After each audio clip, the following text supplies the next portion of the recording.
Jump 25, this was a signal that I gave right here yesterday. Those who were around, I hope you made that money. The reason why I gave that signal was simple. We had the heads and shoulder.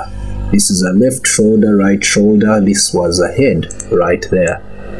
That was a head. So what was the target? This was the target right here. The distance of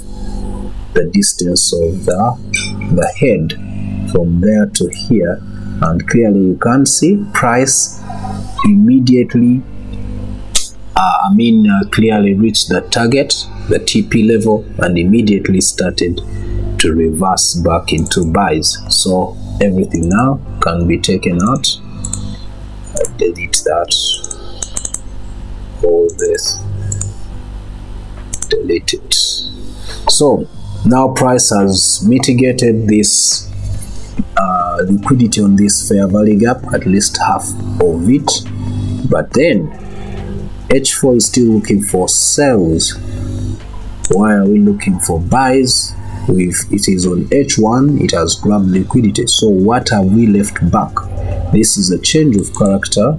If we look at H4, that will be taken as a change of character. So that means price is coming back here on H1. It's coming right back there. Right. So if that's the case, go to H1, wait for a confirmation of entry. I think I can enter on H1, but then that means my stop loss will be below this fair value gap.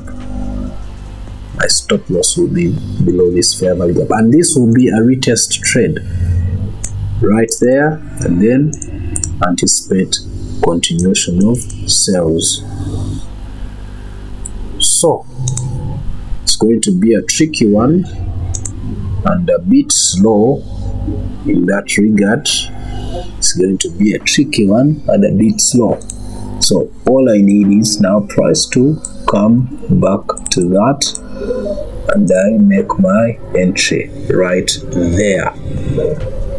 Right there. That's how I'm going to enter. That's why I've put my limit order. That is a fair value gap right there. That's the reason why I've put my limit order to wait for price to come and mitigate that fair value gap, hopefully, and then continue, because now we can clearly see this is a break of structure right there. So it has given us a new higher high. It's coming for a new higher low, then continue like that with its slow momentum. Excuse me. With its slow momentum, then of course our TP is going to be right here, just below this fair value gap. That's where I would want to take my profits and call it a day right there. Why are we looking at that? It is a fair value gap after the change of character, and that will be an ideal level for us to grab our profits and wait for momentum to get back into the downtrend. All right, enough of jump 25 now.